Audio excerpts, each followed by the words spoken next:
Conor McGregorni Max Holloway taslim bo'lishga majbur qilishi mumkin. Bu faqatgina ana shu jangga taalluqli emas. Umuman biz mana shu jangdan keyin Conorni qaytib oktagonda ko'rmasligimiz mumkin. Nimaga men sababini tushuntirib o'taman sizlarga. Birinchi jangida agar fikr ma'qul bo'lsa, keyin kommentariy yozib ketinglar, o'zlaringizning fikrlaringni ma'qullab qo'yib, do'stlarga jo'natib qo'yinglar shu jangni kutayotganlarga.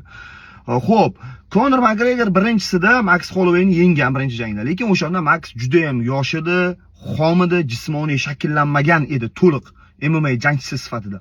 Conor shakllanib, o'sha kuchini olib bo'lgan edi va bosim orqali, ya'ni bosim qila yutgan, lekin o'shanda ham baribir Max Hollowayni omadli vaqtlari ham bo'lgan. O'sha jangda Conorni qiynab qo'ygan joylari ham bo'lgan, joyi kelganda. Ana endi hozir Max Holloway juda ham zo'r formatga tushgan, to'g'ri, mag'lubiyati bor, qanaqadir nokautlarga uchradi, mag'lubiyatlarga uchradi, chempion bo'ldi, topshirdi, yana chempion, shunaqa narsalar bo'lib ketdi. Lekin bu yerda McGregor hozirda xuddi men sizlarga aytamanki, mana bitta o'qi qolgan, dushman 10 ta, shu oxirgi o'qini otgani chiqqan bir qahramon bo'laman deb chiqqan bir insonga o'xshatyapman Conor McGregorni, to'g'risi.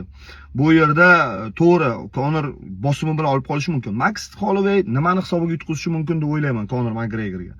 Poirier bilan jangini eslaylik, Max Hollowayni ikkinchi jangini, Poirierga qarshi ikkinchi jangi. Birinchisida Poirier osongina Balioy bilan yutgandi, debyut jangida Max Hollowayni.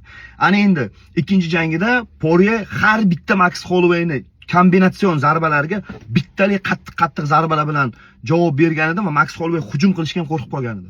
Ya'ni biz bilamizki, Max Holloway kombinatsion hujumlar uyushtiradi va unga qarshi qattiq zarbalar bilan kutib olsangiz, Max Holloway to'xtab qoladi. Ana endi xuddi shu holatni biz Poirierga qarshi jangda ko'rdik, Tapurega qarshi jangida ko'rdik, Volkanovskiga qarshi holatda ko'rdik. McGregor agar shunday taktikada ishlaydigan bo'lsa, menimcha Max Hollowayga qiyin bo'ladi. Lekin ochkoda bu yerda Conor yutishiga men ishonmayman. Conor yutishi mumkin nokaut bilan yokida qandaydir Max Hollowayni psixologik sindira olsa, Conor McGregor ochkolar bo'yicha yutishi mumkin deb o'ylayman. Iltimos qimorvozlar, yana bir bor aytaman. Meni gapimni eshitib, jang ochkoga tugar ekan, davay ochkoga, jang ochkolar hisobida tugaydiga qo'yamiz, pul tikamiz deb o'rmanglar. Bu shunchaki meni fikrim. Men jangni qanday ko'rishim, meni muxlislarimga va MMA muxlislariga atalgan bu video. Men jangni qanday tasavvur qilayotganligim. Xo'p, meni fikrim bo'yicha Max Holloway tinkasini quritib yutishi mumkin McGregorni, ya'ni xuddi Mayweather qanday yutgan bo'lsa, tinkasini quritib stoykada zarbalarni havoda qoldirib ketma-ket hujumlar oqibatida.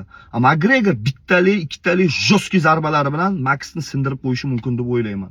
Ikkalasidan bittasi qaysi biri mana shu narsani realizatsiya qila olsa, menimcha bu jangda g'alaba qozonadi. Lekin parterda nimalar bo'lishiga men uncha ishonmayapman.